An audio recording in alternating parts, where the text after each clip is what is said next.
we've basically contracted out looking after these precious few fragments of nature to private landowners who've said for years and years and years, don't worry, you can trust us. We're the custodians of the countryside. And it turns out that we can't.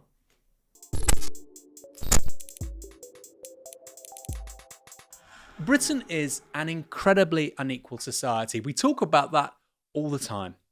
Unequal incomes, unequal in terms of access to opportunity, housing, you name it.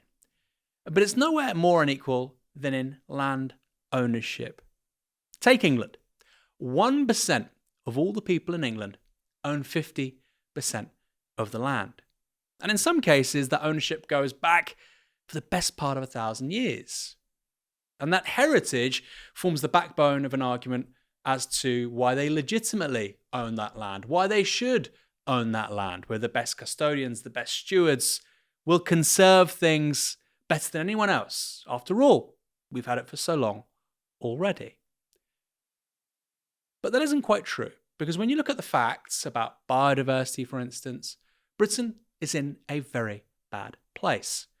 One statistic really stands out. Since the 1930s, we've lost 97% of wildflower meadows. Biodiversity is in collapse. And the truth is, there's been a cover-up by the establishment as to their culpability.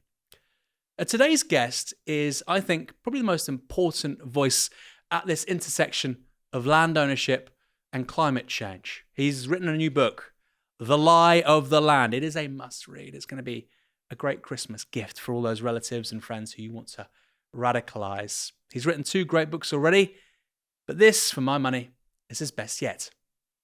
Guy Shrubsole, welcome to Downstream. Thanks very much for having me. Really great to meet you. Great to meet you. We have so many friends in common. Yes. Your co-conspirators at Right to Rome. Indeed, yes. John Moses, who I think you've previously done an interview with. He's done stuff. He's written stuff. He's done all sorts of stuff with us, And Paul Powsland as well. Yeah, yes. The high-powered barrister, man in a pink jumpsuit. I squatted with Paul for about 2 months. Yeah? Yeah. And we did a squat party as well together in Soho. Nice. And he, I won't go into the details, but he managed to placate some very serious people while wearing a Union Jack suit. That sounds like Paul. Or maybe it was just a blazer. Just for people watching, this guy's, he was sort of libertarian communist at the time, but it was just they couldn't read this man. He's like radical politics. He's wearing a Union Jack blazer. Anyway, this is the company you keep. Very interesting people. So we are talking about your new book, The Lie of the Land, and you have some very august people there. Game-changing Henry Dimbleby, Chris Packham, George Monbiot, Caroline Lucas. And before we talk about this book, I mean, your CV, you're 39. Your CV now as an author is really impressive. Oh, thank you. You've got, look at this. You've got a handsome picture on the back. It's not, it's a very country file. He's the author of Who Owns England, an instant Sunday Times bestseller, and The Lost Rainforests of Britain, which won the Wainwright Prize for Writing and Conservation, shortlisted for a literary prize. I mean, those have both been really breakthrough books in this field of nature conservation, which itself has really burgeoned in recent years. What made you want to write this book, given your last one was about lost rainforests? Was that something you were planning to do, or was there a moment where you thought, I have to intervene in this particular subject?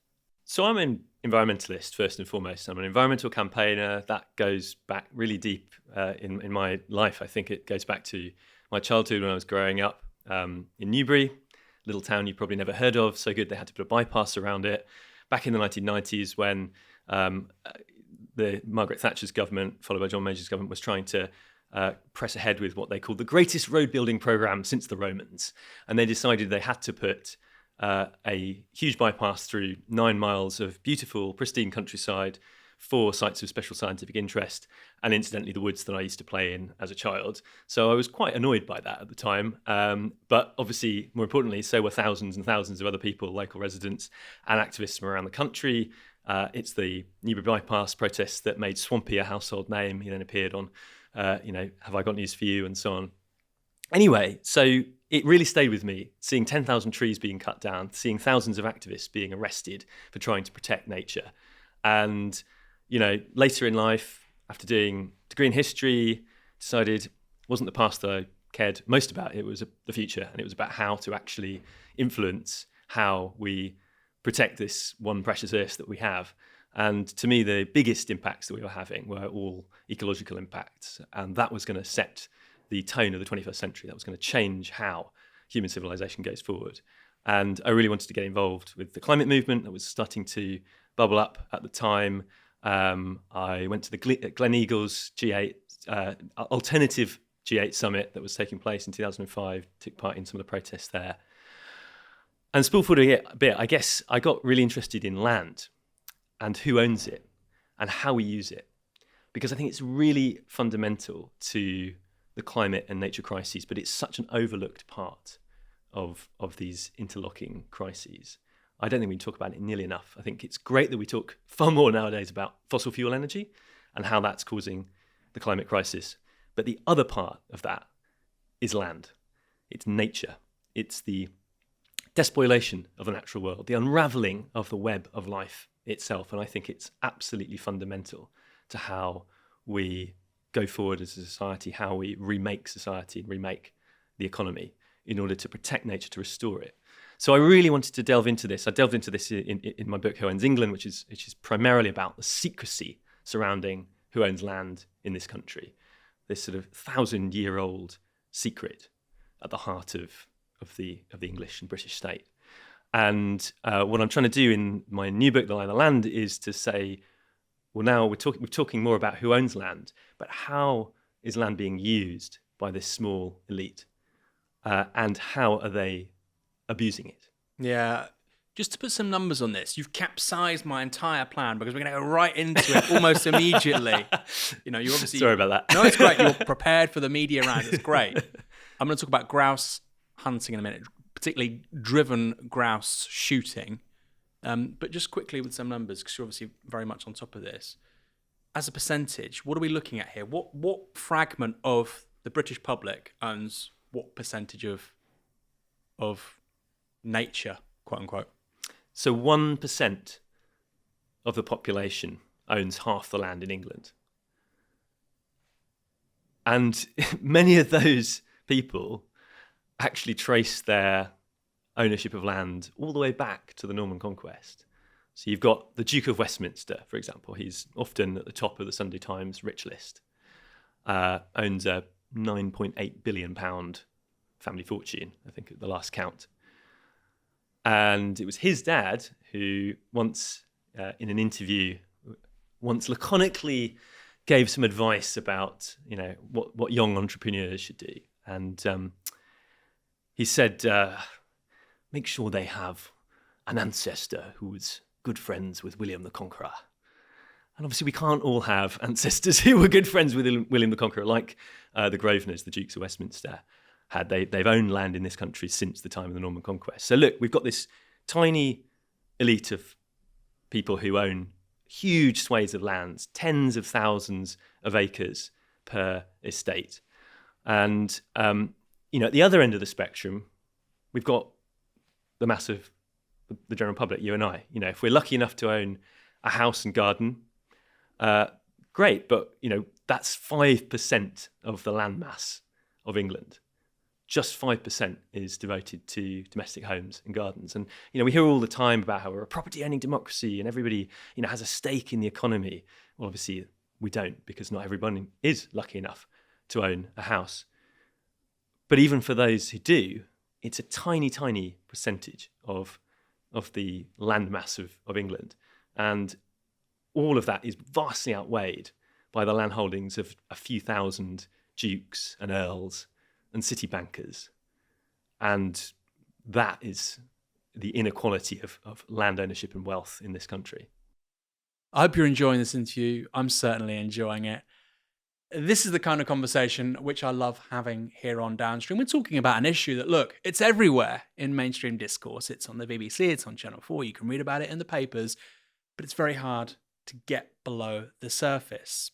We're talking about a book which, if you were to read, would take you a couple of days, and yet in this interview, I think we're going to compress it into just an hour or two. If you like it, I think you should buy it and read it. And if you like this interview, well, why not support Novara Media go to novara.media/support to make us produce more content just like this.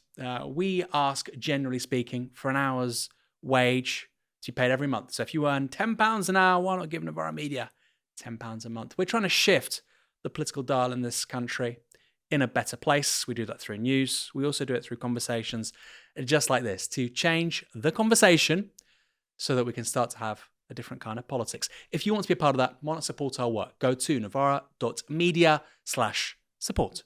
The link is in the description below. Yeah, the Norman yoke point is quite funny. I mean, I think you only used that phrase once, and obviously, most rich people in this country, most rich people aren't lords and dukes and ladies. Although it's important to say the Duke of Westminster, he's not anymore, but several years ago, he was the wealthiest person in the UK, which is really extraordinary. And you think, as you've already mentioned, he can trace his wealth back the best part of 1,000 years. But that Norman yoke point, just sticking with that for a moment, is really fascinating. There's a church near where I live. I go there sometimes, Bishop's Waltham, which is near Wickham, which is where William of Wickham was from, the person who founded Winchester School, very posh school where Rishi Sunak went. And you have all of the churchmen, the sort of the head honchos, obviously at various times. It's been different denominations, that church, who've been in charge of that particular church since, I think, the 800s. And you have all these old Anglo-Saxon names all the way through to like 1068.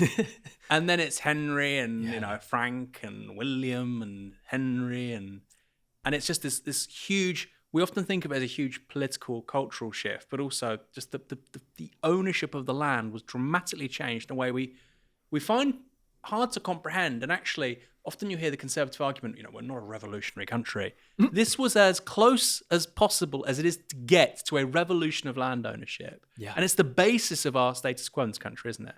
Exactly. And I think we do have to delve into this deep history to really understand the origins of some of the inequality that we have as a society, because it does date back to basically William the Conqueror coming over and saying, right, I've conquered England, and now I'm going to vest all land in the crown.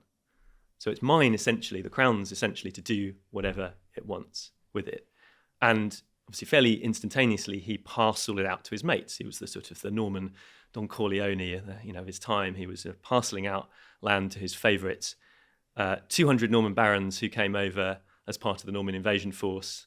And obviously a lot of it also went to the church to make sure that, William had a place in heaven as well as on earth. And, from that day forward, essentially, that set the tone, that set the pattern of concentrated land ownership, which went through all the way to the Victorian period. There was a second, so we've heard about the Domesday Book. Domesday Book was William the Conqueror's grand survey of who owned land in England and who owed him tax, obviously, in about 1086, 20 years after the conquest. But you trace that through all the way to the Victorian period when there was a second Domesday Book, which people have never really heard of, but it was a second Domesday that was initiated by the House of Lords at the time in order to try and disprove the claims of land reformers, those pesky land reformers who were starting to kind of bubble up in the Victorian period and go, hang on a minute, this is all very unequal.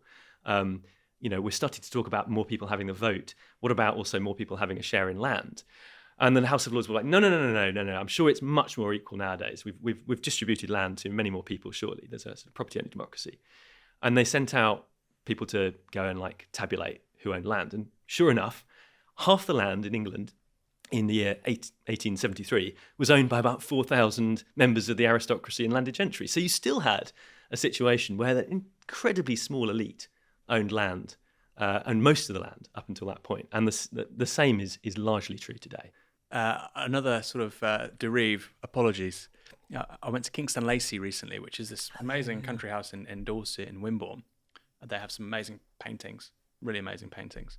It's almost like a mini National Gallery. And there's this extraordinary view as you look out onto the gardens, and behind you is a bust of Charles I.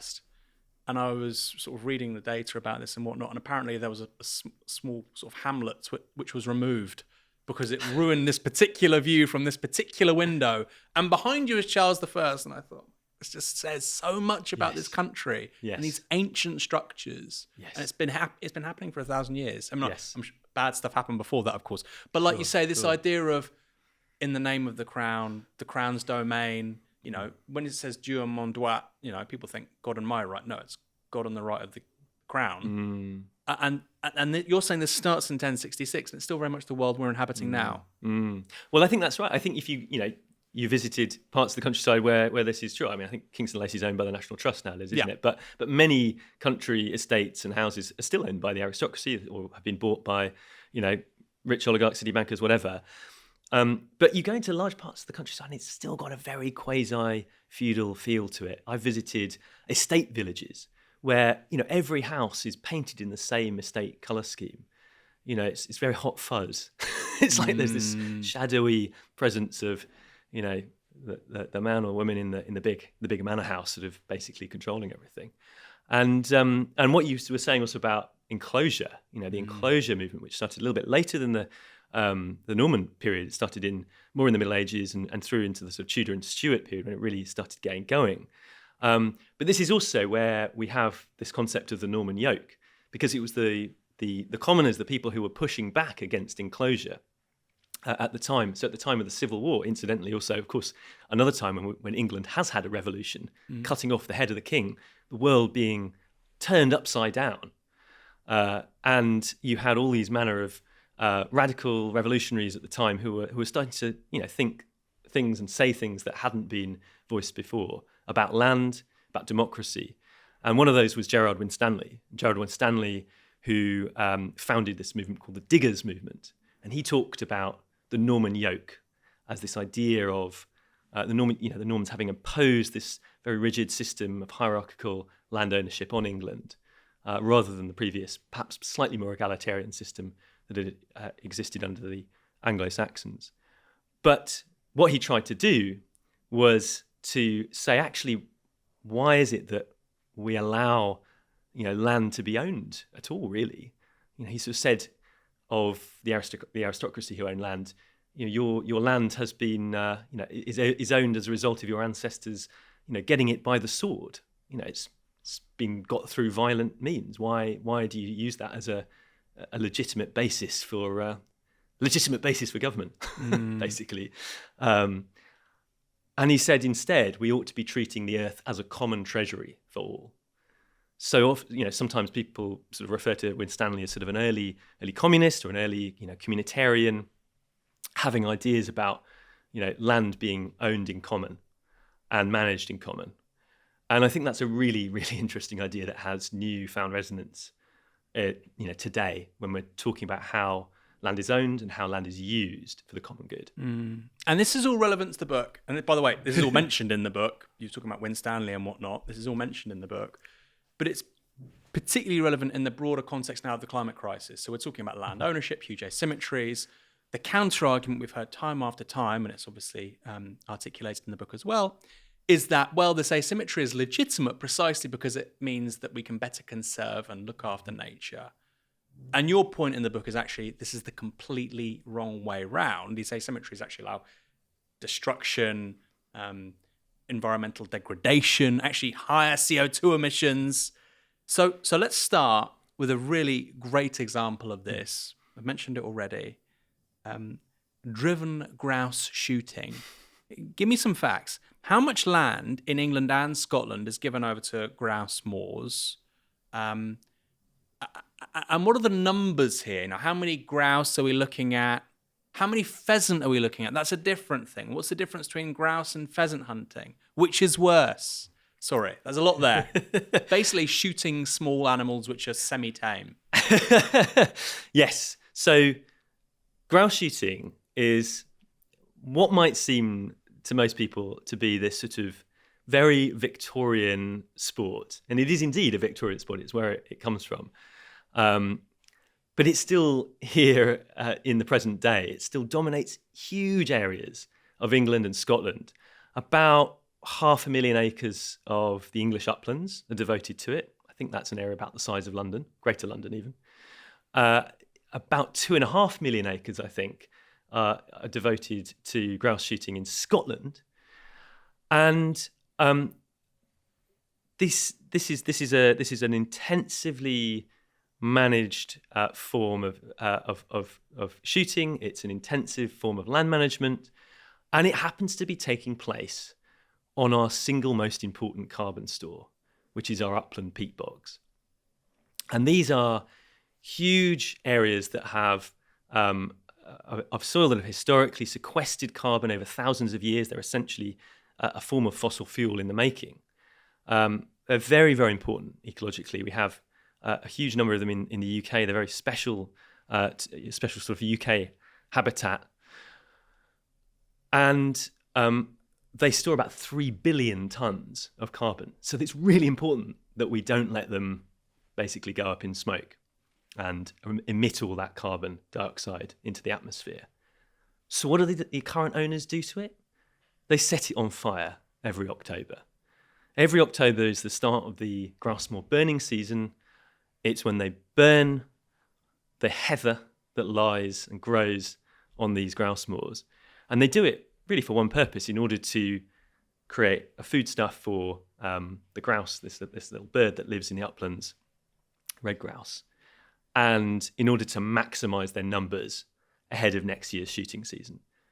So that is what is now dominating our use of land in the uplands. And it's all being driven by a very, very small number of very wealthy people. I think that it was the Spectator magazine that once said that owning a grouse moor is screamingly elitist. This is the Spectator saying this. And that it's really the ultimate trophy asset for any aristocrat or aspiring aristocrat. And so we basically contracted out this huge carbon store that should be a really crucial national asset, a real key part of the fight against the climate crisis, to a small group of people with more money than sense who treat it as a trophy asset. It's absolutely bonkers. And it's resulted in the degradation of this habitat to the extent that peat in the UK is emitting millions of tons of CO2 now every year. And it's not going to get any better until we essentially end this kind of Victorian blood sport, change fundamentally how the uplands are managed. And I think to do that, essentially, you have to end grouse shooting, and you probably have to redistribute the land, both to the public sector and to communities, because only they are going to ultimately change how that land is used. Quickly, what's you said uplands. So we know what highlands are, we know what lowlands are. What's an upland? So I guess it's sort of not very closely defined. There's the moorland line in England and Scotland and Wales generally is sort of land above 400 metres. And so, a very large proportion of that land is devoted to this sport and to this form of very intensive management. So importantly, this isn't land that generally would be given over to agriculture. It's not high yield. You wouldn't be able to grow much. That's right. Crops. That's right. It's very, very unproductive farmland, and there might be a few flocks of sheep that graze it, but it's incredibly unproductive in terms of food production. So changing that land use is not about jeopardizing our food security or even doing anything really to piss off sheep farmers, to be honest. There's a separate discussion about the intensity of sheep grazing in the uplands. But if we were to say ban driven grouse shooting tomorrow, the main people who are going to be pissed off are the 150 or so estates in England that own that vast, vast area of land. I mean, it's crazy numbers. 3 million acres between England and Scotland. You're saying 500,000 acres in England, the size of Greater London.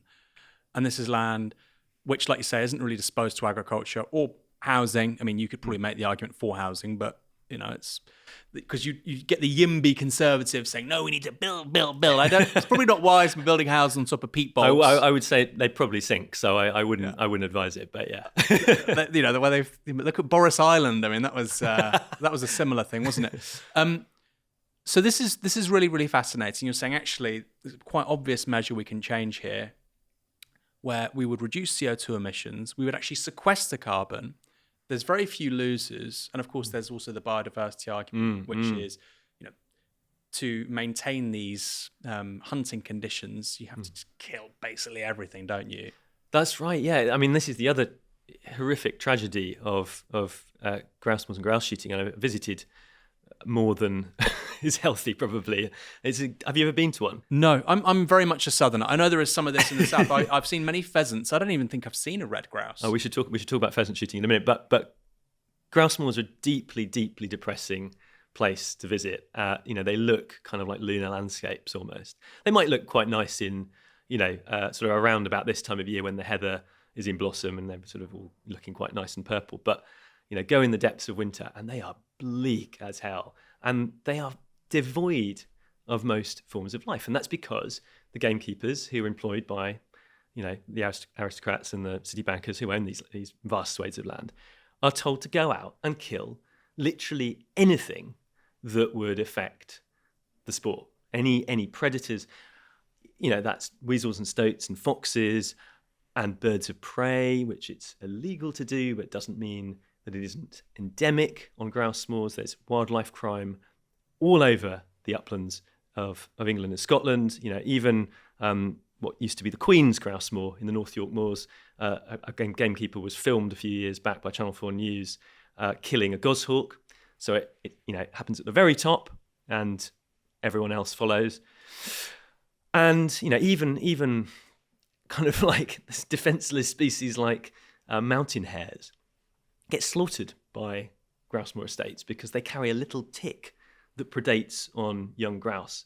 It's kind of obscene that this happens, and I think it's just how these landowners have the temerity to say that they are the rightful custodians of the countryside and they preside over this sort of activity is absolutely crazy. I mean, it's insanity. I mean, because you're describing ecocide, right, to maintain a single species. I mean, there's one or two other species where they say, well, they're also doing really well. The curlew, I think, as well. Well, they like to claim that they have these other sort of species that are doing well as a result of annihilating all other predators in the uplands, which is sort of, it's unsurprising that there are some co-benefits to this. But, honestly, the grouse moor industry has weaponized curlews. They've weaponized these other charismatic birds, but at the expense of, all of the other species, and actually a healthy functioning ecosystem. And funnily enough, curlews existed in these islands for thousands, maybe millions of years, long before grouse moors were invented essentially by Queen Victoria and Prince Albert in the 1850s. So I reckon they could probably get along all right without us. It's so crazy because, and this is a theme I want to turn back to. This, how can I put this? This strange juxtaposition of how we are told to treat nature in urban landscapes and almost the impossibility actually of doing it. Like if I want to extend my kitchen where I live by 6 feet, it's going to cost a load of money and it's going to take a load of time and get a load of paperwork. We'll talk about this more in a moment. If you want to build a similar structure in the country, in the actual countryside, it's far easier. But also on the biodiversity stuff, I walk around where I live or here in London, and you see all sorts of weeds growing through the pavement, and they say, this is helping. And look, there's a good argument for it. I'm not denigrating it. This is helping pollinators. It's good for wildlife. Great. Okay. Arguably somebody in a wheelchair or buggy is going to struggle to get through there, but whatever. I see the arguments for it.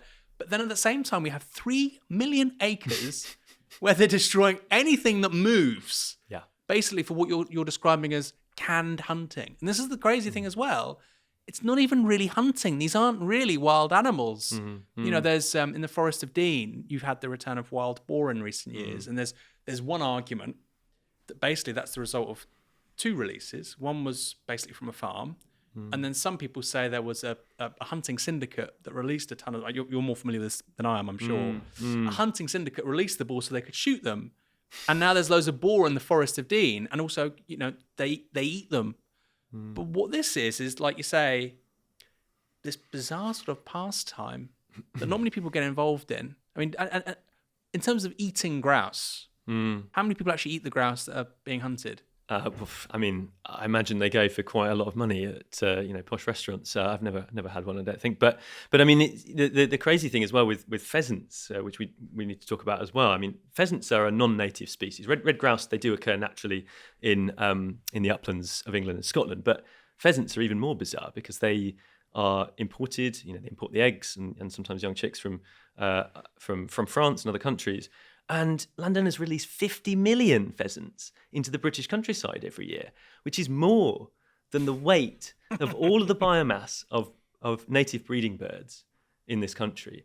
I mean, can you, like, mind blown by that kind of, like, when I found out that statistic. And it's, you know, the idea that this is not having any sort of negative repercussions on our ecosystems is literally for the birds.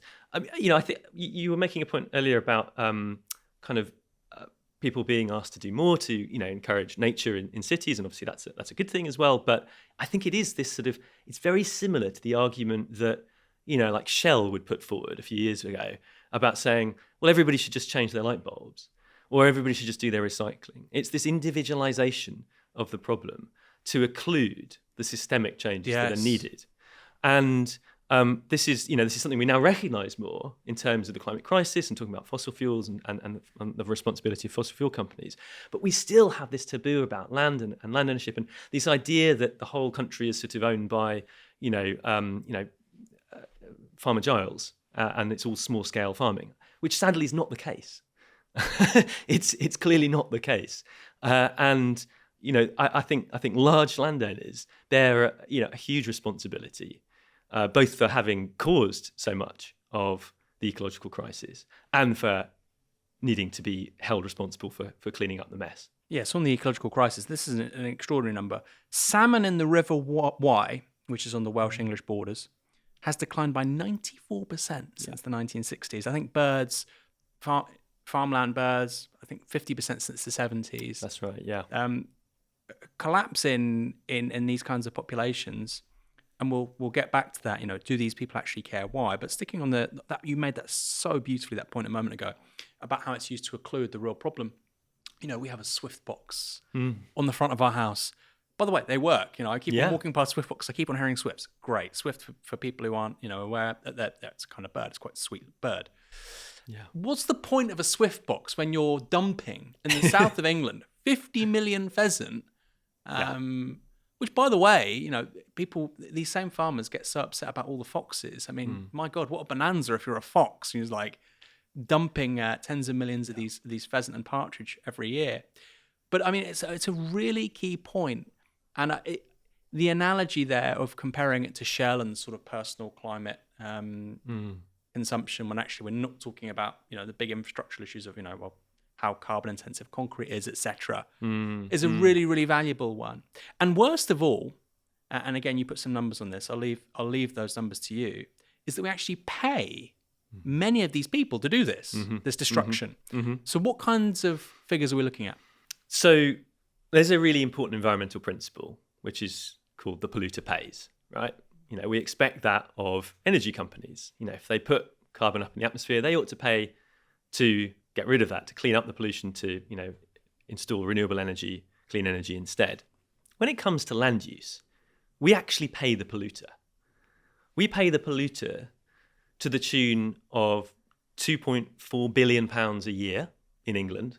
That's currently the farm subsidy budget in this country. Up until recently, up until Brexit, we actually literally paid landowners basically for the privilege of owning land. The way in which agricultural subsidies were distributed was calculated essentially on the area of land you owned and farmed. So it was literally a subsidy for big landowners. Big landowners were at the top of the league tables when it came to these, swallowing these subsidies. Now, I would say it's actually one of the rare upsides to Brexit that there has been reform of the farm payment system. We're now moving into a new system called the Environmental Land Management Schemes, or ELMS for short. And they are putting much more emphasis on farmers and landowners having to carry out environmental, repairs, restoration of nature and so on in order to receive money. But I think there's still a huge problem about accountability. This sort of system has operated in one form or another for the last 30 years in a slightly attenuated form under the old Common Agricultural Policy that we used to be part of in the EU. They were called Pillar 2 subsidies in England. They were called, and this is very telling, I think, in terms of the framing of it, they were called stewardship payments. And perhaps we should talk more about this whole language of stewardship, because there's been this whole kind of way of that landowners want to talk about themselves as stewards of the earth. But anyway, the payments that were given to and continue to be given to landowners and farmers over the last 30 years have been called environmental or sometimes countryside stewardship payments. And I worked with a guy who's a very knowledgeable expert on these payments, called Tom Lancaster, and we worked out that in the last 30 years, about £9 billion of stewardship payments have been transferred from the taxpayer to landowners and farmers in order to try and restore nature. It's a good aim, but it clearly hasn't worked that well because we're still in a crisis. And you look at specific examples of areas of land that have been within these schemes that have received this money, and many of these are meant to be very highly protected areas, places called sites of special scientific interest, essentially nature reserves, when nature is meant to be prioritised.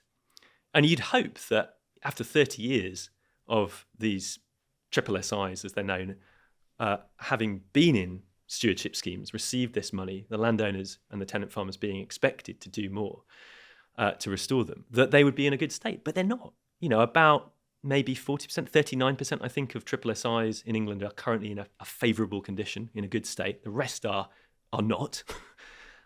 So 60% are not? Yeah, about 60% are not in a good state. Despite spending £9 billion. Despite all of this money that's having been spent on them. And I think, I think this goes to show this, that sure, we need to be spending, to be honest, we need to spend more money on restoring nature. No question about that. I think we completely undervalue nature and ecosystems and the services they provide and their inherent intrinsic value. But I think it needs to be far, far more accountable. Because we are transferring billions of pounds of taxpayers' money to this very small number of people, and to deliver outcomes that are not always being delivered. What's wrong with say publishing a report, a regular report on what is happening to this money? What's wrong with large landowners being expected to? So that doesn't happen.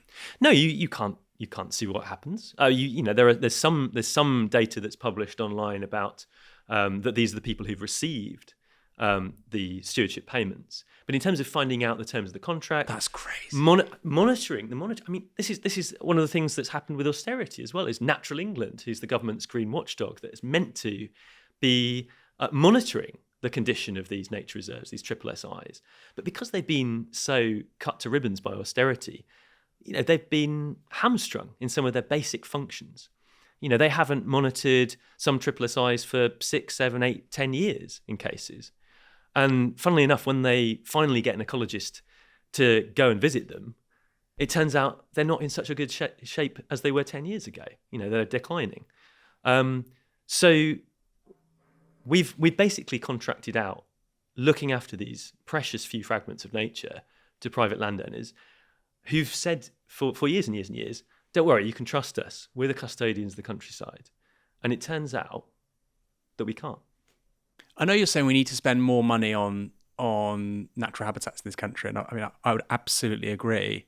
But there is also clearly an argument to say we don't need to spend a single penny more, and we could be doing a damn sight better, which is, that somebody who doesn't want to spend more, a low-tax Tory who might care about some of these issues, would be like, okay, I'm on board with that. And another extraordinary thing is that pheasant hunting, they get tax breaks for this stuff? Yeah, they get there's tax breaks galore in lots of areas around agriculture and land.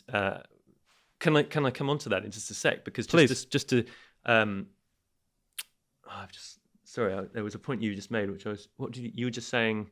Tories, low tax Tories. Low tax Tories. Yeah, spending money. So absolutely, I think there needs to be greater accountability in how this money is spent. But also, I think actually we could be better spending some of this money, this public money, for the public sector to acquire land just outright. Why is it that we spend so much public money basically renting an environmental outcome from private landowners, when actually in many cases it could be far, far more economic to actually invest that in acquiring the capital asset of the land? And then the government could just simply run it themselves, or they could give it to, they could lease it to an environmental NGO to run it, like the Wildlife Trust or, National Trust, whatever. And then the government would own the asset, so that's a valuable asset. Land values always go up it's fixed in terms of, they're not making it anymore. It's always going to be valuable. So the state would acquire a very, very valuable asset, and it would also make that whole process far more accountable, because with private landowners, you can't vote them out, you can't FOI them, can't send them freedom of information requests.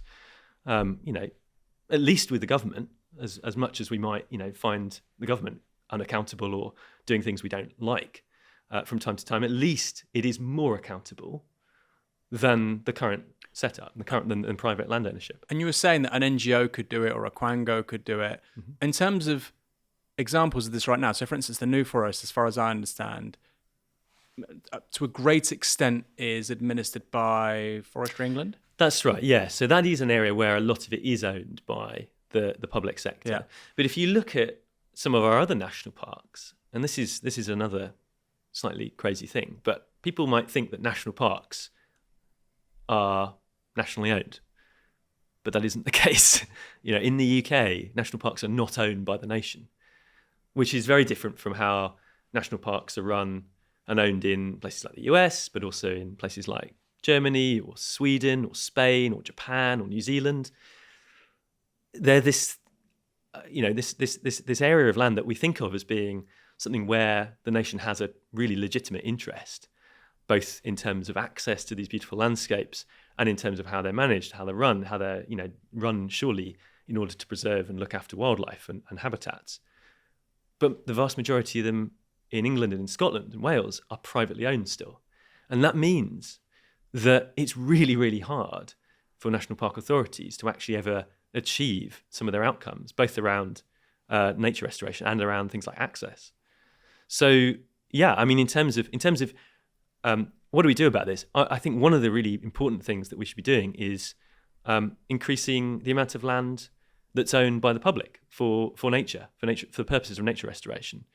It's great that we're having more of a debate nowadays about renationalising railways, or should the water companies be renationalised. But what about discussing the ownership of land, and why shouldn't more of that be owned by the public sector, or indeed by communities? Local communities coming to own more land and look after it for nature themselves. And you've got some examples of that in the book. Yeah. I want to stay on this though for a second. We constantly hear from the political class, from the Conservatives, although less so towards this year, but particularly under Boris Johnson, David Cameron, we care about biodiversity, we care about reducing CO2 emissions. And yet in our own national parks, they weren't really in control of the outcomes when it came to biodiversity, carbon sequestration. Just really low-hanging fruit. And you think any remotely sensible, serious plan would involve this, and yet it's not happening. Yeah. Very, very, very strange. And look, people on the climate stuff, often when I talk to climate skeptics, they say, well, what are you talking about? We don't really know if it's natural. There was the late medieval glacial period, and then there was, okay, fine. Well, we do know CO2 concentrations in the atmosphere are very high, the highest they've been really in millions of years. Mm-hmm. And we also know that there are falls in biodiversity, right? So we should be sequestering more carbon. We should be trying to maximize biodiversity, certainly not reducing it. And this book addresses both of those points. And on the money point, again, where's the money? How are you going to pay for this? We've talked about those subsidies. We talked briefly about the tax breaks. Correct me if I'm wrong. You don't pay inheritance tax on grouse moors? How does this work? So, in fact, all agricultural land is can be subject to agricultural property relief when it comes to inheritance tax. So often this is talked about in terms of protecting the family farm. My grandparents were farmers. They farmed in Cornwall all their lives. My mum grew up on the family farm. But actually what we're talking about here, if you look at the figures from HMRC, we know that only 4% of people pay inheritance tax anyway. It is a tax on the wealthiest, rightly so. And things like agricultural property relief and other such tax breaks for inheritance tax and for capital gains tax. These are things that really benefit some of the wealthiest in society. And if we're talking, as we seem to be talking again in this country, very sadly, about money being tight and somehow there's a need for cuts in public spending, why are we not also talking about removing some of those tax breaks that benefit the very wealthiest, and indeed benefit pheasant shoots, grouse moors, huge landowners? There are about 300 landowners, incidentally, who benefit from this very obscure tax break that HMRC set up in the 1980s, back in the days of heyday of Thatcherism, obviously, which is called, I think I'm remembering this right, the Tax Exempt Heritage Assets Scheme.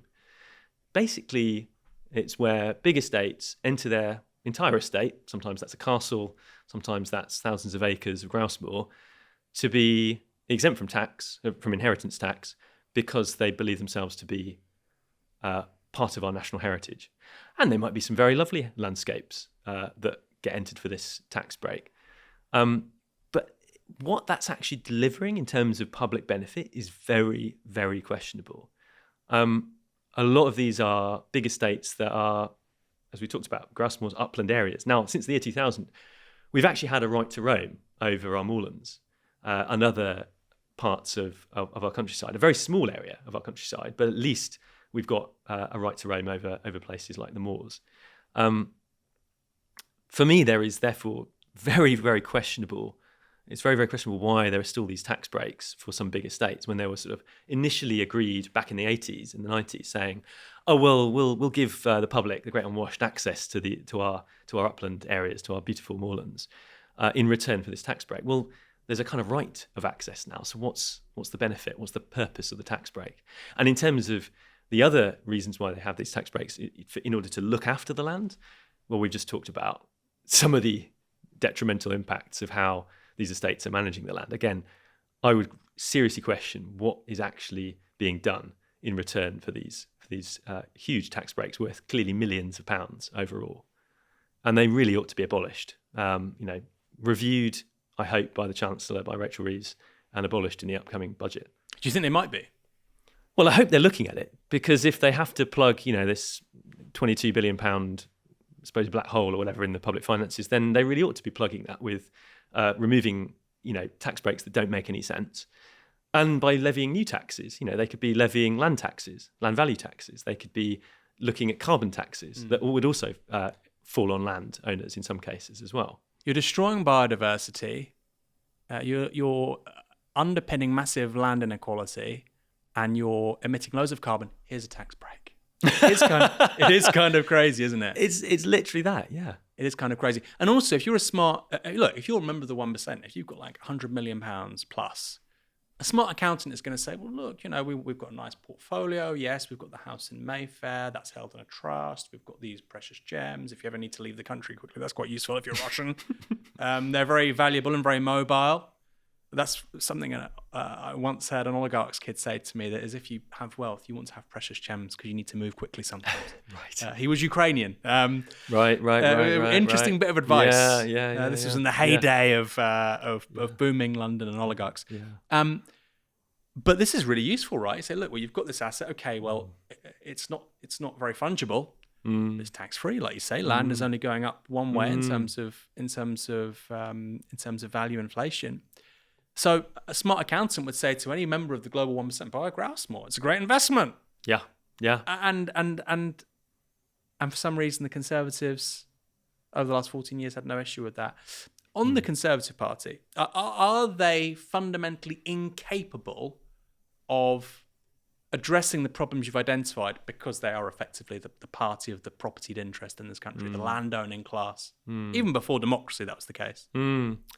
Look, I think there's some really green Tories. I think there's some Tories who, clearly do really think that nature is awe-inspiring, which it is, and the Zach and Ben Goldsmith obviously fought the good fight within the last Conservative government to try and sway other members of the party to do more to protect nature, to rewild landscapes. But I think they were fighting in the sort of dying days of the government, particularly under Rishi Sunak, obviously, particularly also Liz Truss as well. They were fighting a losing battle because there are clearly huge parts of the Tory coalition, of the the sort of Tory grandees, landowners and donors who are also landowners in many cases, obviously, as well, were sceptical of this. We sort of think of rewilding as sometimes a bit of a sort of pastime of toffs. And sure, there are aristocrats who who are at the forefront of the rewilding movement. There's and some of them doing amazing things. I think the stuff that goes on at the Knepp estate in Sussex by Charlie Burrell and Isabella Tree is absolutely amazing. Obviously, not everyone has a 3,000 acre estate on which they can rewild, but I think there's a far bigger section of segment of landowners who are anti-rewilders, who are whether that's Grousemoor owners or Viscount Rothermere, who owns the Daily Mail and was always getting was having the Daily Mail sort of writing anti-rewilding stories and sort of attempts to kind of change the direction of perhaps some of the more green elements of the Tory party. Look, I think throughout the last few decades and even the last sort of 70 or 80 years of conservation policy in this country, there's been a fight between landowners, Tories who have often represented them, and ecologists who have been trying to make the case that we need to actually, to some extent, curb and constrain property rights in order to protect nature. And this goes back all the way back to the post-war Labour government.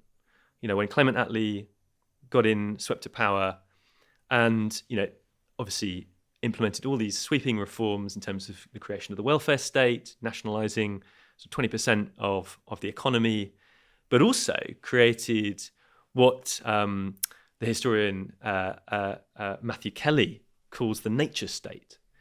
I think it's a really interesting concept, a really good term for a whole bundle of institutions and policies that we still have today. We still live with that legacy of Attlee's government, which includes things like SSSI, sites of special scientific interest, the concept of national nature reserves, the concept of the creation of national parks, which this year mark their 75th anniversary, and of course the planning system as well. And the thing that really unites all of these policies and institutions is that they reflected the understanding of the time, both of ecologists, of socialists, of social democrats, of liberals, even of many Tories, that actually you do have to constrain property rights if you're going to protect nature, because, left to their own devices, landowners might just decide to plough up a wildflower meadow because it's more profitable to plant it with, a cereal crop, or they might just decide to set fire to a moorland because they want to use it for grouse shooting.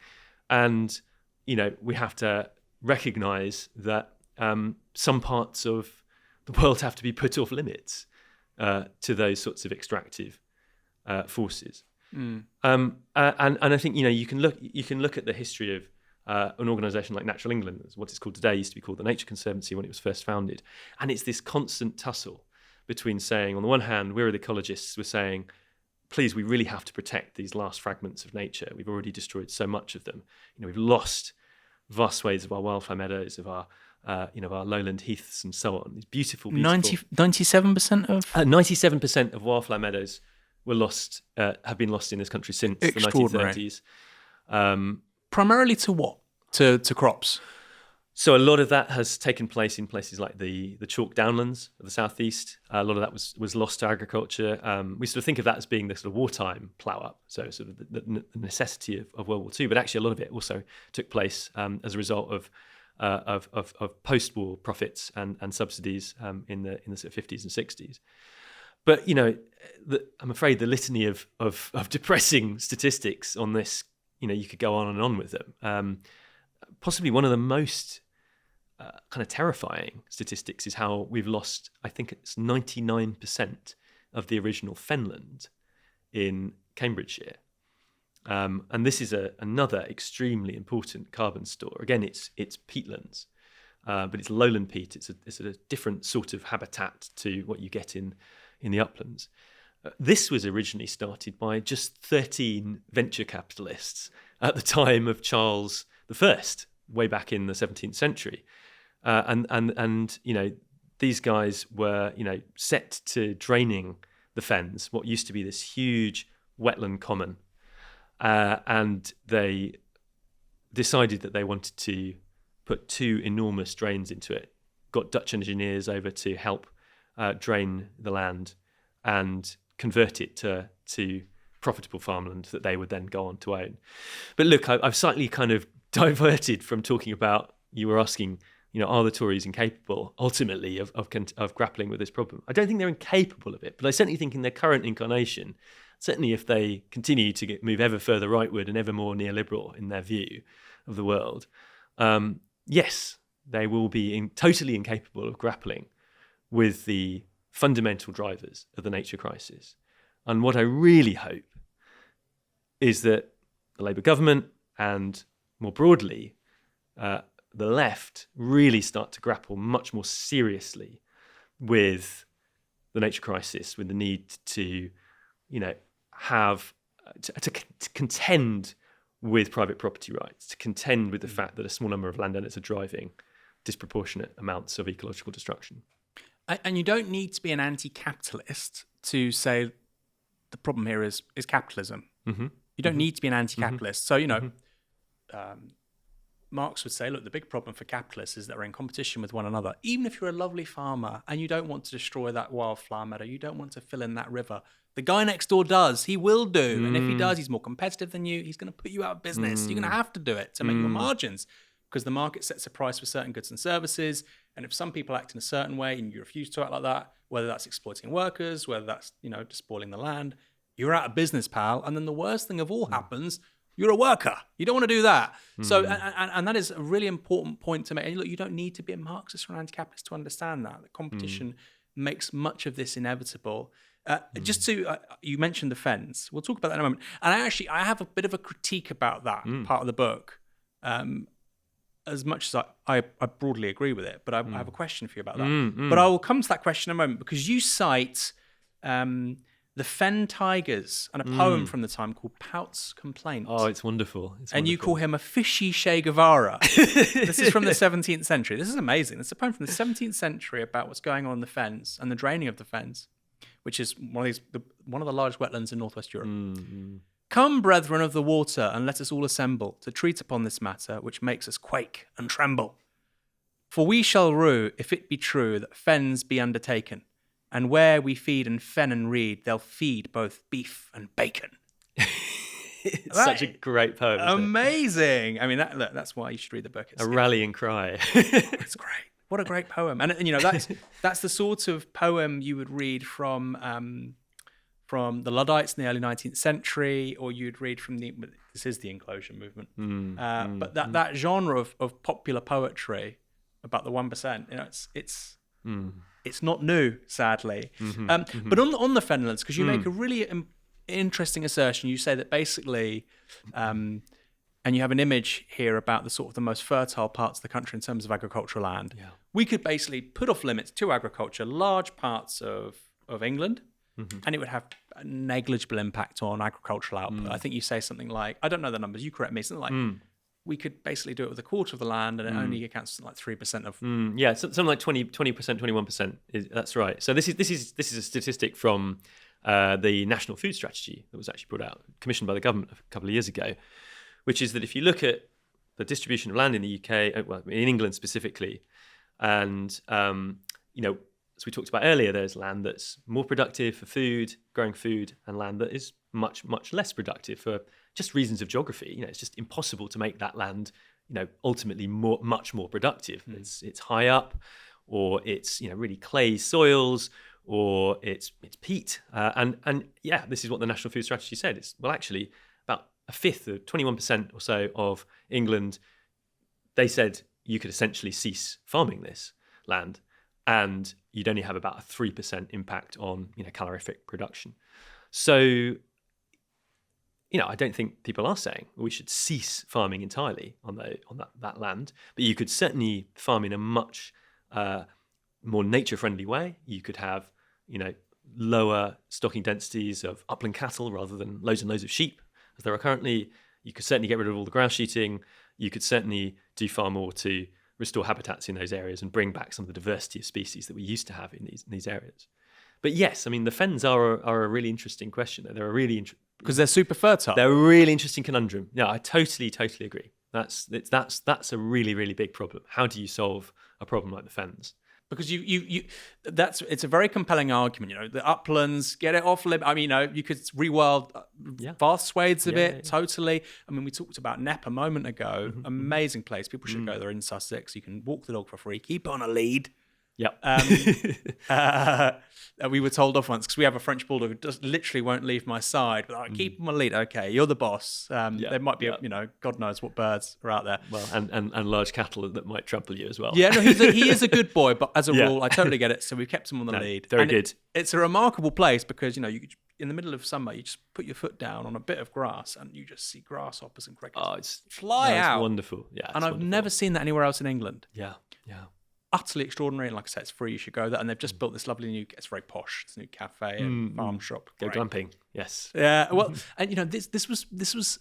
We could talk about this all day because I went into Foyles a couple of months ago, in London, and I saw this whole wall of books like this.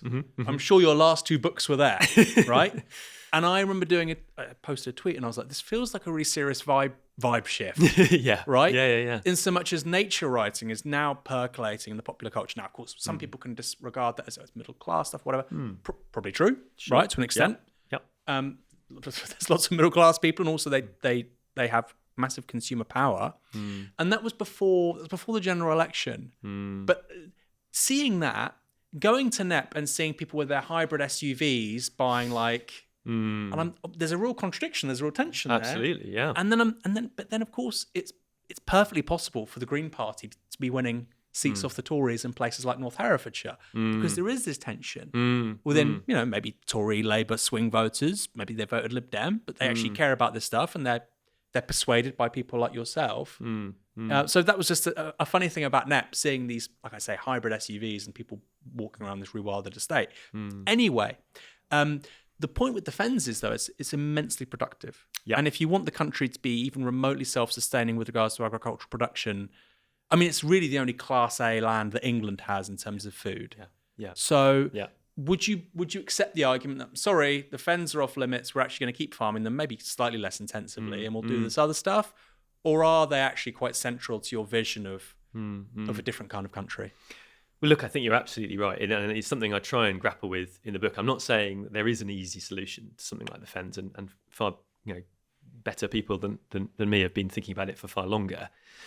But look, what I would say is that if we think we can carry on farming the fens as intensively as we do today, we ain't going to have a fens for very much longer. You know, the fens are already losing their fertility.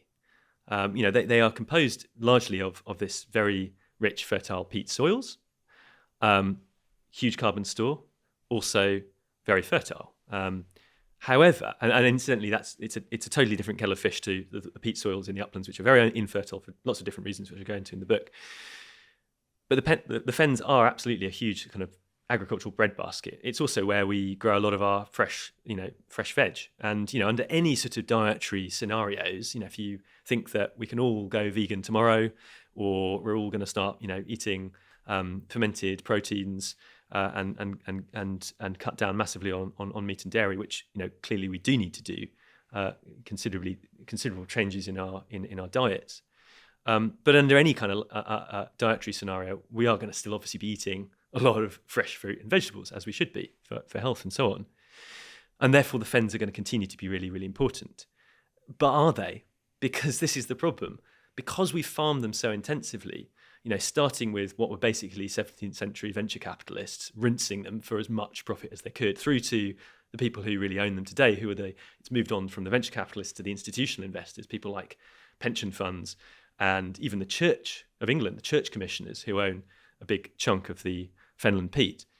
If they carry on allowing their land to be managed so intensively, all of that soil is washing out to sea. There's this phenomenon that takes place every year in the fens called the fen blow, which is where all the soil is blown up into the air and you get these great big dust storms, kind of like a mini version of the Midwest Dust Bowl of the 1930s. and even more pernicious than that, because it's all so high carbon. That's essentially oxidizing and forming carbon dioxide, which is adding to climate change, which is drying out the soils more, which is blowing them into the air and out into the sea more. So some government scientists have looked at this and they've gone, well, the Fens could be gone in 30 to 100 years. It's not going to be a breadbasket anymore. So they're starting to ask the questions of what do you do about that? Obviously, it would be ideal if we could continue producing food on this fertile carbon-rich soil whilst not actually allowing this carbon bomb to carry on exploding. And they've started talking more and more about what's formally called polluter, but I prefer the term swamp farming. I think that sounds quite cool. Swamp farming, where you basically are farming in wetter conditions. You start to re-wet some of this peat, and you try and grow crops in it that can be grown basically in submerged into water. The problem is, unfortunately, that we don't have the right climate to grow things like rice in this country. So you sort of imagine like paddy fields in China. We can't do that sort of agriculture here. It's just not warm enough, not the right sort of conditions. So they are starting to look at other crops and other sort of things that could be grown in the Fens. But I think ultimately we do have... It's not much, is it? It means watercress. No, you're absolutely right. Wasabi. You're absolutely right. We ain't gonna be able to grow... you can't grow potatoes and peas and carrots and all the sorts of things we grow in the Fens in submerged conditions. And believe me, I've tried because I live in Devon. It's a lot wetter there. It's not so great for growing those sorts of crops. So there's a real problem. But the thing is, what we're not doing at the moment is even having a conversation about this. We're not even having a public conversation about how to solve a problem like the Fens. In fact, the last Tory Environment Secretary, Steve Barclay, was who actually incidentally is an MP who represents part of the Fens. He represents, I think it's northeast Cambridgeshire. So a lot of his land, a lot of his constituents, farm in the Fens and maybe, of course, own part of the Fens. He was approached by some of his civil servants at the end of last year. He said, look, Minister, we've got a real problem. We're really going to have to review some of these maps we have of agricultural land grades, of agricultural land fertility in this country because of climate change. These are maps that were generated by the government over 30 years ago. And they haven't been updated since. And there's been a lot of changes to our climate, even in the last 30 years. Increased rainfall, obviously much hotter summers generally. And that's affecting the fertility of our soils. It's meaning that some of the areas of land where we consider it to be most fertile, the grade 1 farmland that you referred to earlier, that you find in places like the Fens, may not be quite as fertile as we once thought. And meanwhile, of course, in the Fens, there's been this ongoing process of intensive agriculture and drainage leading to loss of soil fertility as well. So the civil servant said, well, we really need to review this. And Steve Barclay got this briefing warning him about all this. And he just wrote, his SPAD's advisors wrote an email back saying to the civil servant, sorry, we're not going to carry out a review of that this year. This year, of course, being an election year, him being an MP representing the Fens, essentially, as far as I can make out, refusing to look at the hard truths of what climate change is doing to land in this country for short-term electoral considerations. So we really need to start taking this seriously. We really need to start grappling with this problem of how are we going to secure food security in the future if we don't have the Fens able to produce nearly so much food anymore, if it's starting to go underwater because of rising sea levels, if it's starting to just completely lose its fertility to the air and to the sea. I suppose if you're sort of caricaturing a critique of what you're saying, a critique of the book, they would say, well, he doesn't want farming in the Fens, he doesn't want, the lowlands and the uplands to be used for the X, Y, Z. We can't build anywhere, we can't have any agriculture anywhere. And I think that's a really stupid argument. But with the Fens, I kind of see it. But then your point is also, of course, entirely accurate. And this idea of how do we craft outcomes which allow for, of course, more housing, better biodiversity, better carbon sequestration, and food security. These are such enormous issues. And the crazy thing is that the Conservatives just haven't thought about any of this. Actually, I'll be honest. I'll be fair to the Conservatives.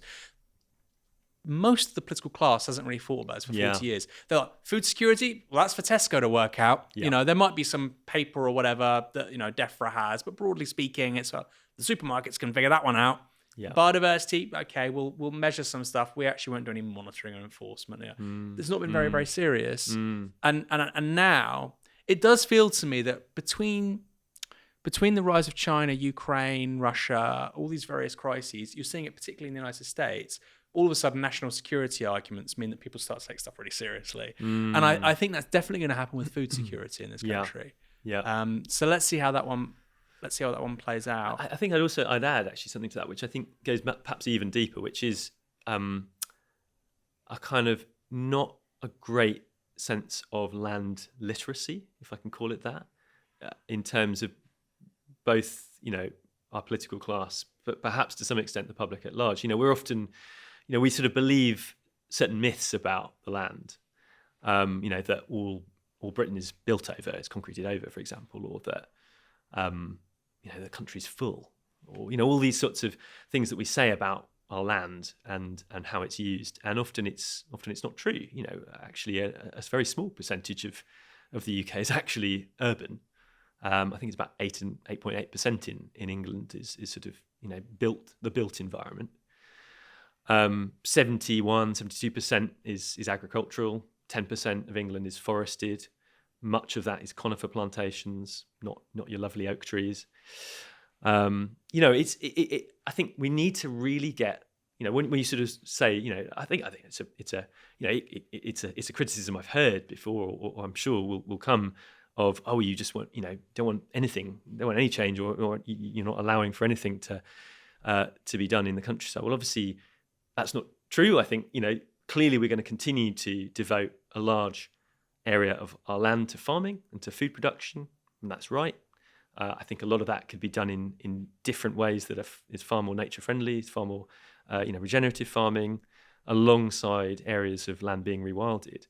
But I think some of that sense really stems from people perhaps not being so familiar with the numbers, the maps, the kind of looking at this problem. Like you say, it hasn't been taken seriously for far too long.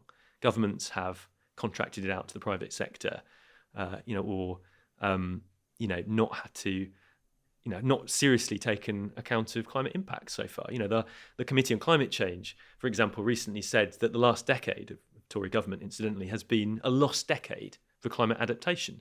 We are not seriously planning for what is coming down the pipeline. There are serious problems coming in terms of, the hot, incredibly hot summers, huge torrential downpours. All of this is going to impact on food production. It's going to impact on lots of other things as well. But we really need to start taking them a whole lot more seriously. You're saying the hot summers, and I can just hear Julia Hartley-Brewer.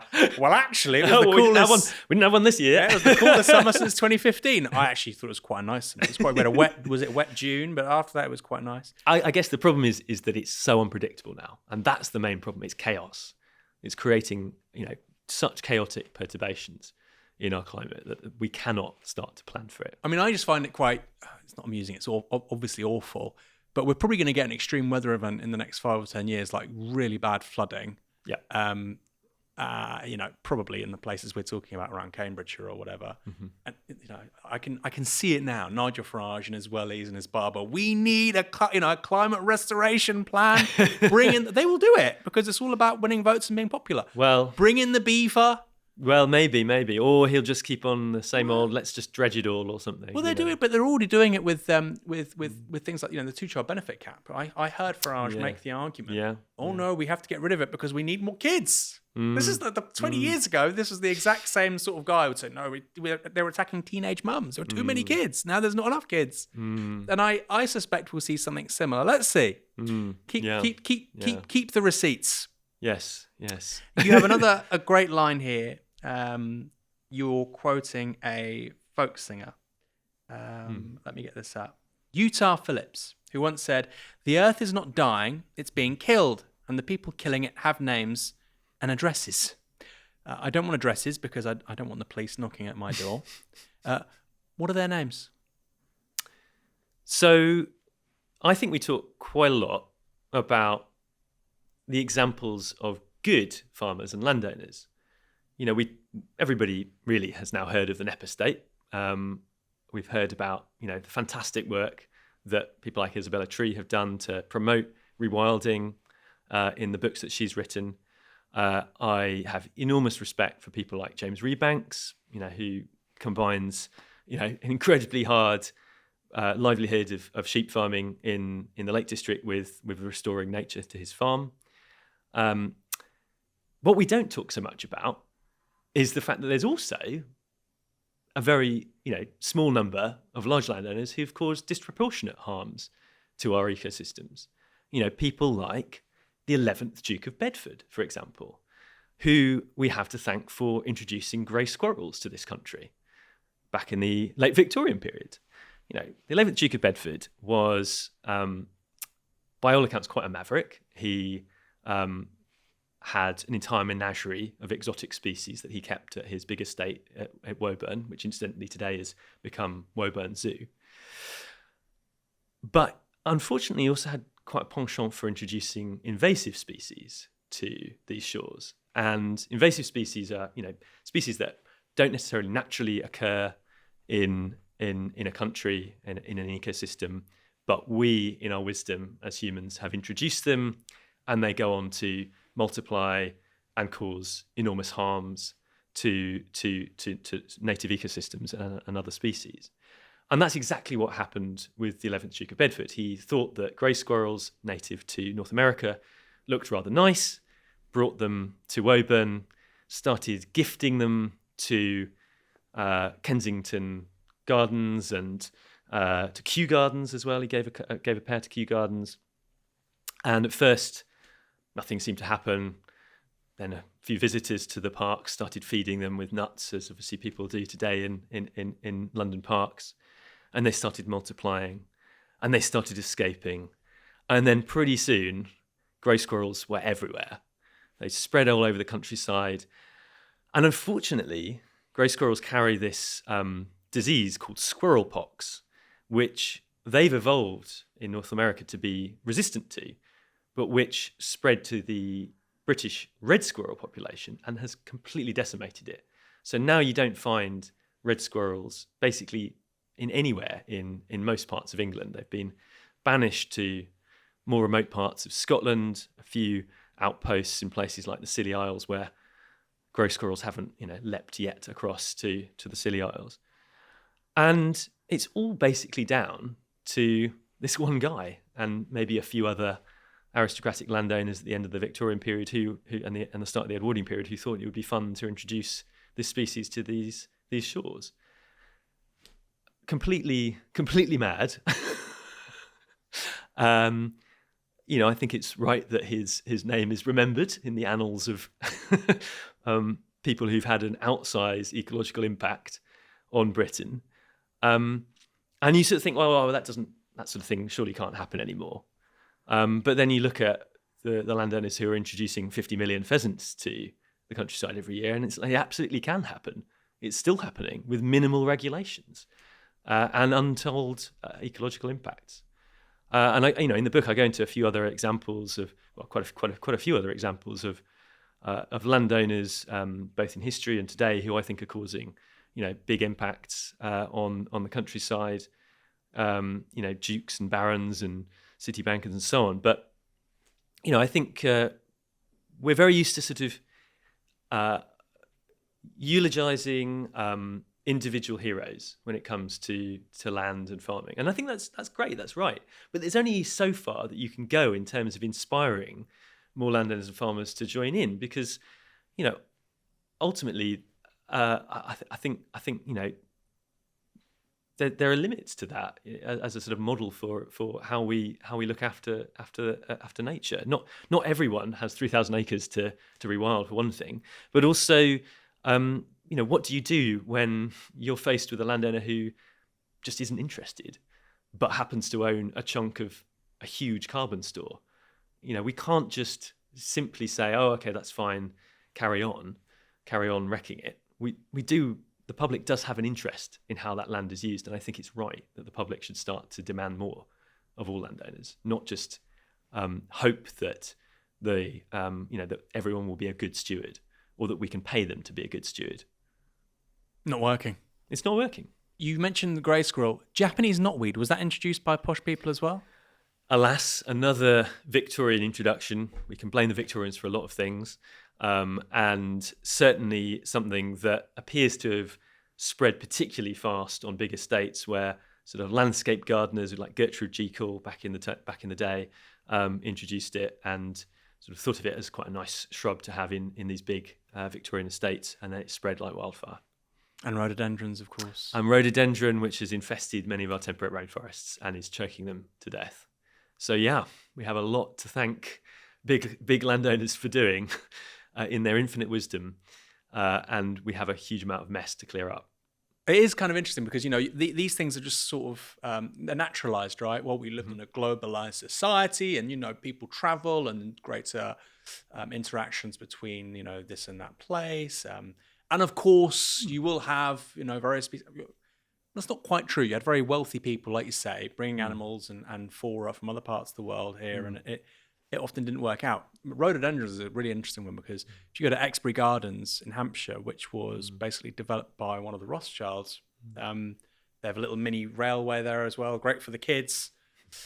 But like you say, like this is destroying lots of the temperate rainforest in this country, which you talk about in your second book. On the pheasants thing.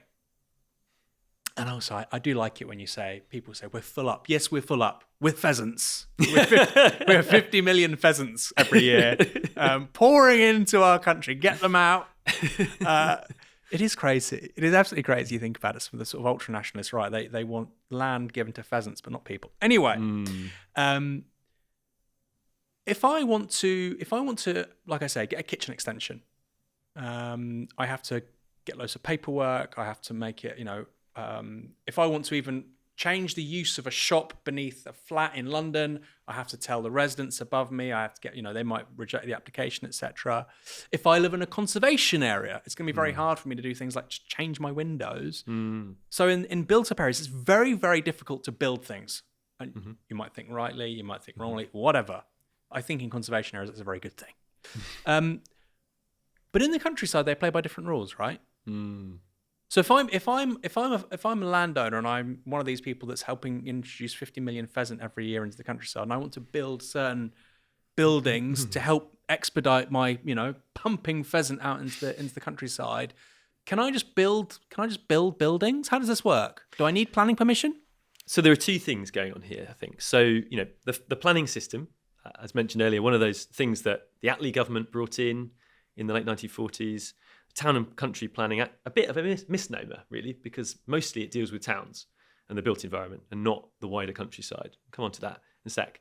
But to your first point there about, if people, landowners or farmers in the countryside wish to put up buildings, there are certain exemptions. There's something called permitted development, which grants, an owner there's certain rights to do things without recourse to the planning system. You don't necessarily have to jump through all the hoops in the planning system in order to get certain farm buildings converted or built or whatever.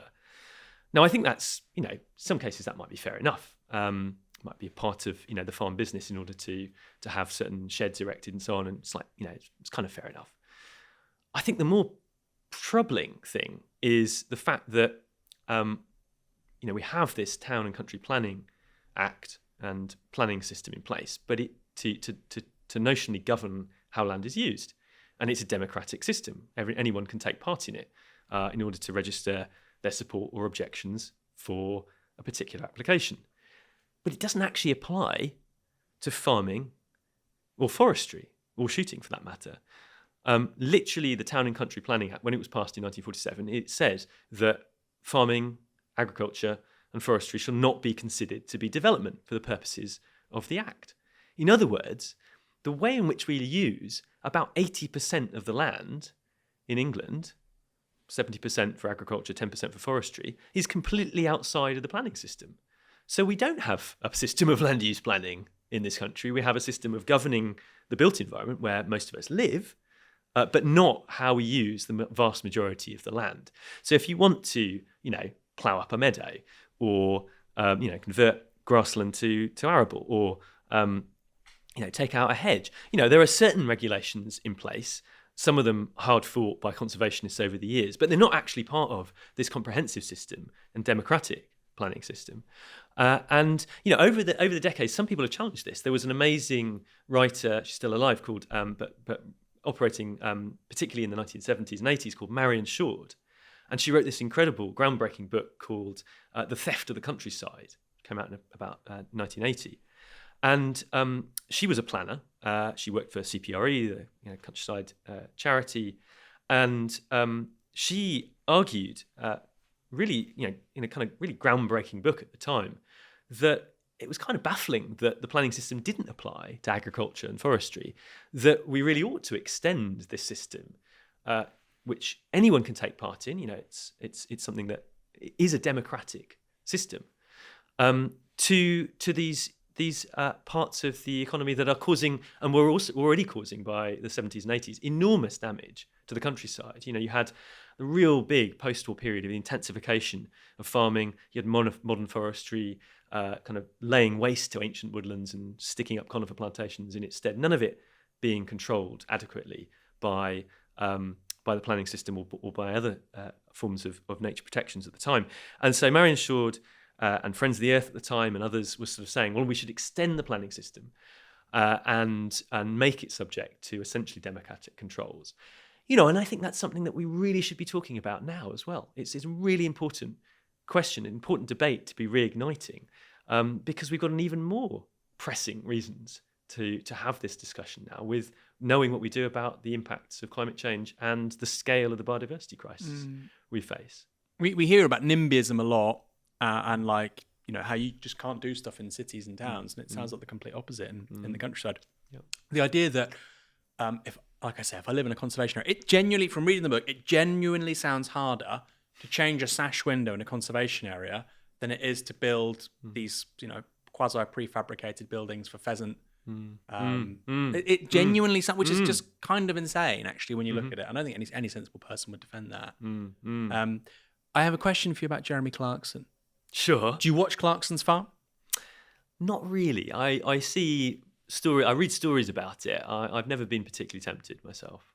I mean, I've watched a couple of episodes because people are saying you have to watch it. Yeah. I hear it's very good. I've put it off as long as possible. And then there was an Instagram post by David Beckham a few days ago on his farm. Yeah. Oh, right. He's got a farm as well, has he? Yeah. I couldn't realize. So again, that word is coming back, vibe shift. Yeah. Do you think there is a vibe shift in terms of people have had 20 years of screens and social media, and they're seeking the opposite of that online alienation, and they're coming to people like yourself?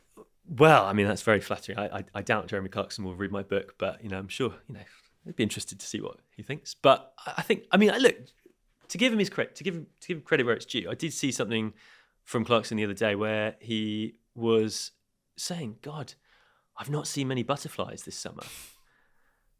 I've not seen many bees," and it's absolutely true. I think there's been an absolutely catastrophic collapse in the number of butterflies, once common species, and pollinating insects this summer. Perhaps as a result of short-term fluctuations in climate, that very very wet winter and spring that we had, but on top of what we know are already huge declines in the number of insects. And so maybe people like Clarkson are starting to get it, and that's great, fantastic, brilliant. Unfortunately, what is it that well, I'd love to see Jeremy Clarkson really start advocating for the sort of nature-friendly farming methods that are needed if we're at all to turn this around and to start restoring nature in a big way on farms like his. It would be brilliant if he starts championing that. Maybe even better if he starts championing the sorts of government regulations and interventions that are going to be needed as well. But yeah, I think what you're saying is more broadly true as well. It's not just celebrities and so on that are sort of starting to kind of get interested in far more interested in nature and land use and farming and so on. But the public at large have absolutely, I think, woken up. There has been this vibe shift, I think, since probably since lockdown. The the experience of being, essentially locked in your house for large parts of the day, able to go out for a daily walk. Horrible experience, horrendous experience for many, many millions of people. But, perhaps for some, it also sparked a re-engagement with your local area, with a sense of place, with, starting to feel perhaps slightly re-enchanted by nature, by wildlife, whether that's an urban fox or a barn owl if you're lucky enough to live in the countryside, and also a recognition of inequalities of access to green space. I remember just seeing and feeling so pissed off by seeing tabloids coming out with photos of people supposedly jammed into London parks during lockdown, and people loving to kind of point the finger of blame and going, "Oh, you're not socially distancing, are you? You're not keeping far enough away from other people." And partly that was probably the fisheye lens that was being used to kind of get that picture of people supposedly all jammed up when I'm sure they were all trying to do their best to socially distance. But also, I think what it was really interesting was it exposed how unequal access is to green space. That the sort of green spaces that London has luckily preserved are these really vital lungs in which people have access to the outdoors, to green space. But also in the wider countryside, we have a right to roam in this country, but it's a very partial right to roam. It's a right to roam over 8% of England. It's thanks to the last Labour government that we got this through what was called the Countryside and Rights of Way Act back in the year 2000. But it gave us access to only this small fragments of the countryside: moorlands, downlands, heathlands, mountains. Wonderful, incredible habitats, incredible parts of the countryside, but very, very remote in most cases from where most people live. Not everyone has a car, not everyone can afford the train to go and get to our national parks or these places. And I think what we really need, and what I think a lot more people have woken up to and recognised since in the last few years, is that inequality of access to green space, the importance of green space for and access to nature, not just green space, that's a very sort of anodyne word for it, but to rich, thriving, flourishing, living nature, and what that does for us in terms of our sense of wonder and awe, and how important that is to everyone. But how we don't have access to that as a matter of course. Why do we not have? Why do we feel so unwelcome in this country? Why is it that we have to, when we go for a walk, we're kind of pushed down these narrow pathways in our countryside, which are often hemmed in by barbed wire fences or big corrugated iron fences or high walls or whatever of estates? Why is it that we cannot have a right of access to the vast swathes of the countryside that are currently off limits to us? And what's also so kind of bonkers about this is that the situation in England is so different to what Scotland has enjoyed in the last 20 years, and how the trajectories of these two countries have gone so differently. Because in Scotland 20 years ago, again, a Labour-led government in 2003 introduced the first Land Reform Act in Scotland, and introduced an almost complete right of responsible access to the majority of land and water in Scotland. And people at the time, the NFU, National Farmers Union, Country Landowners Association, were, I'm sure, up in arms about that. They were going, "Oh my God, it's the end of the countryside as we know it. Farming's going to end. People are going to be everywhere. They're going to be trampling crops. They're going to be destroying our livelihoods." Amazingly, miraculously, farming has not collapsed in Scotland in the last 20 years. There are no major problems with the way in which the right of responsible access has been exercised. Where there have been disputes, those have been amicably resolved. And people in Scotland, and of course anyone who goes to Scotland as a tourist, gets to enjoy this wonderful sense of freedom when you go into the Scottish countryside, because you aren't met by this kind of plethora of keep out private property, trespassers will be prosecuted signs. You feel, I think, a much greater sense of belonging. even if you don't live there, if you're, you sort of feel much more welcome in the countryside. And I think that's the thing, that if you feel welcome, if you feel a sense of belonging, you start to feel a sense of care, of responsibility. And that, I think, is starting to create a whole new generation of environmental activists. You see it in places like the Wye River, you mentioned earlier, about the decline in salmon along the Wye. Well, the Wye River is one of the few rivers in England and Wales that has a clear and uncontested right of navigation along it. That means that you can actually take your kayak or paddleboard to it and have a paddle. You can swim in it. Landowners won't tell you just to get out and get off my land. But that, I think, is why there has been so many activists getting up in arms about the amounts of pollution in the River Wye in the last few years. Obviously, there are, the Wye has its own particular unique problems where there's enormous chicken sheds have been shunted into the Wye in the last 10, 20 years in order to produce cheap chicken by the millions. And that's caused this, huge amounts of pollution running off into the Wye River and causing these algal blooms and the river to basically be on the verge of death. But I don't think we would have heard about it nearly so much if there hadn't been a community of people who had access to this river, had started to love it because it was their, place to swim in the morning and start to feel really alive and start to reconnect with their natural, the natural world around them, and getting fit in the mornings and so on. And as a result of that, they started to notice what was going on. They started to notice these changes in the ecosystem. Some of them, of course, started to get sick from the river. Started to get sick from the pollution. It starts to become a very, very personal. The mission then to try and clean up the environment. And I think that has led to this great upsurge of campaigning around the Wye, around rivers more generally. People like Fergal Sharkey, who've been doing a brilliant job. He's an angler. He obviously has an interest in fishing on rivers. Loads of anglers have been likewise up in arms around it. But it joined in recent years by, I think, a real trend towards, what's now called wild swimming. Obviously, it used to be just called swimming. And people wanting to, I think the membership of British canoeing has gone, through the roof since lockdown. Huge numbers of people have taken this up as a hobby. So, yeah, I think there's been a real change in how people have started to perceive nature and our place in it, our place as part of nature.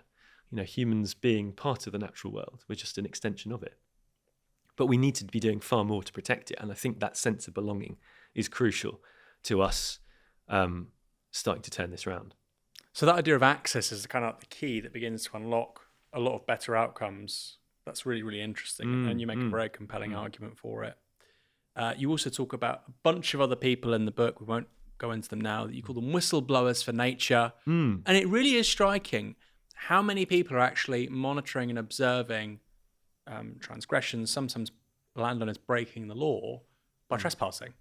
They shouldn't be there, but they're there in the public interest. And that just tells me that, monitoring agencies, quangos, etc., they just don't exist. No. And surface against sewage is the paradigmatic example of this in terms of pollution into coastal ways and rivers and so on. But the extent of these stories we repeatedly hear, whether it's the gamekeeper you said in the Queen's Grouse Moor, whether it's sewage on the River Wye, whether it's our coasts and sewage there as well. Birds being killed, rare birds being killed elsewhere, not just on grouse moors.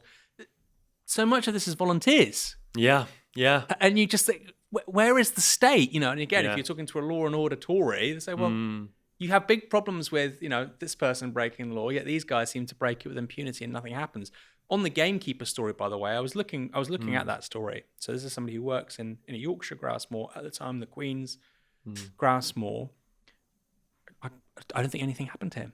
Right. Somebody was arrested. I'm looking at follow-up stories because, of course, he was covered. You couldn't discern who it was. Yeah. Nothing's happened to the guy. And so many of them seem to, they act with impunity because they know that nothing's going to happen to them. My final question. Prince William took his son to grouse shooting. King Charles now is very fond of it. What do you make of the credentials of the royals of the House of Windsor, given that they persist with this pursuit? It's an interesting one, isn't it? Because, King Charles, as he now is has obviously done a huge amount over the decades to talk about the state of the planet. Back in a time when it wasn't fashionable to do so. Far fewer people cared about the state of the world back in the 80s, 70s, and 80s when he started talking about this. He turned some of the Duchy of Cornwall's farms organic. That was a sort of very out there thing to do at the time. So I think he deserves credit for that, and I think that the House of Windsor deserve credit for talking about environment and conservation quite a lot. But I think there is also a really, really obvious hypocrisy going on in what they say and what they do. Prince William talks a lot about banning trophy hunting. He's talking about banning trophy hunting in other countries. He's talking about what we should do over there rather than what goes on literally on land that he now owns and that his father owns, and in terms of the grouse moors that exist at Balmoral, that this whole fad that was started by the royal family back in the Victorian period by Victoria and Albert, they could end it tomorrow. The royal family are obviously hugely influential, not least with other landowners who often like to kind of, follow their fashions and their fads. So I think they have a huge responsibility, and they could be doing a huge amount more to simply change how they manage the hundreds of thousands of acres that they own themselves as individuals and through these sort of rather anachronistic bodies like the Duchy of Cornwall, the Duchy of Lancaster, and then through it by extension through the Crown Estate as well. But currently they aren't. And, there's some amazing campaigns out there. There's a group called Wildcard, which is a quite young campaign group that got founded by people who were involved in XR, who've been running this campaign for a few years now called Rewild the Royals, to try and pressure the royal family into rewilding their estates. I think it's a great campaign, and they're starting to also target the Church of England as well, who also own obviously a huge amount of land, and clearly do not live up to their own professed values of safeguarding, stewarding creation. So I think there's a lot more that needs to be done, a lot that we need to be doing to hold large landowners particularly to account for how they manage their land. And, fundamentally, in the book I'm talking about how land is used, but I'm also talking about the lies we tell about land. And to me, the biggest lie of the land is that you have to own land to care for it. And ultimately, that lie is I think, is exposed in two ways. Firstly, as we've just been talking about, so many landowners have not cared for land. In fact, it's a small number of very big landowners who have caused a disproportionate amount of environmental, ecological destruction in this country.